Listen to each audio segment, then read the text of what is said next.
McDonald's making minimum wage, and they'll move on to other jobs. Or I've heard there'll be more training, we can need better jobs. In Carroll County and Coos County and Grafton County, New Hampshire, the jobs that pay higher are not available. I was a teacher. I was one of the higher paid people in the county. As a teacher, you use them as an example of a low paid worker. So these people aren't going anywhere. They're 35, 40 years old, some of them single, some of them not working minimum wage. I'd have a hard time living on minimum wage, I think you would too. Are you in favor of at least raising it gradually? Thank you. Well, if I thought raising the minimum wage would be the best way to do it, I would, but I don't, and here's why. Number one, we live in a different era. Today, automation is real. And I think, quite frankly, a lot of these jobs that you're talking about, especially in fast food, are going to be fully automated. I want to be frank with you. In less than a decade, you will be hard-pressed to go to any fast food restaurant in America and find as many people working there as you will find today. Because the bottom line is that today, touchscreen technology will allow you to place your order through a drive-through window by just touching a screen, like you do at an ATM, and you're going to get to the window, and instead of 5 people helping deliver it, it'll be 1. Automation is coming to fast food and to many other industries. It's going to happen. If you raise the minimum wage, you've just made people more expensive than a machine. You are going to accelerate that process. Number 2, no business can survive unless it can pass through its costs. It's just that simple.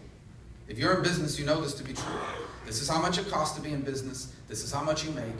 You have to make more than what it costs. If you make less than what it costs, it's called a charity. If you make less than what you take, if you are spending more than you take in, it's called bankruptcy. If you are breaking even, it's called a charity. If you're making more, if you're making a profit, that's why people go into business, period. So the more the costs are, the more you're going to have to find money to make up for that higher cost. Where are businesses going to get the higher cost? Because they're not going to shave it off there. Especially, you can say that about a big company that has huge profit margins. But most businesses in America are not big companies. More than 90% of American businesses are small companies, small-size employers. And they've got to be able to pass through their costs immediately. And there's only 2 places where they can pass it through. Number 1 is higher prices, and number 2 is less employees or less pay or less benefits. They have to pass through the costs. If I'm in business and my cost of being in business goes up by $5,000 a month, I have to find those $5,000 from somewhere. And a lot of times you can't pass it through in the costs because what you sell, you can't raise the prices on. You can't make a Big Mac $6 or $5 because no one will buy it. So it's good and not that good. And so it's not good for you, but anyway, I shouldn't have said that, right? I like McDonald's. In moderation. But you can't pass through the costs, so then you are forced to lower your labor costs. And that's what I'm really concerned about. I am concerned about low wages, and here's why. We have, you actually cited an example, so I'll use this example because I know people that have faced this.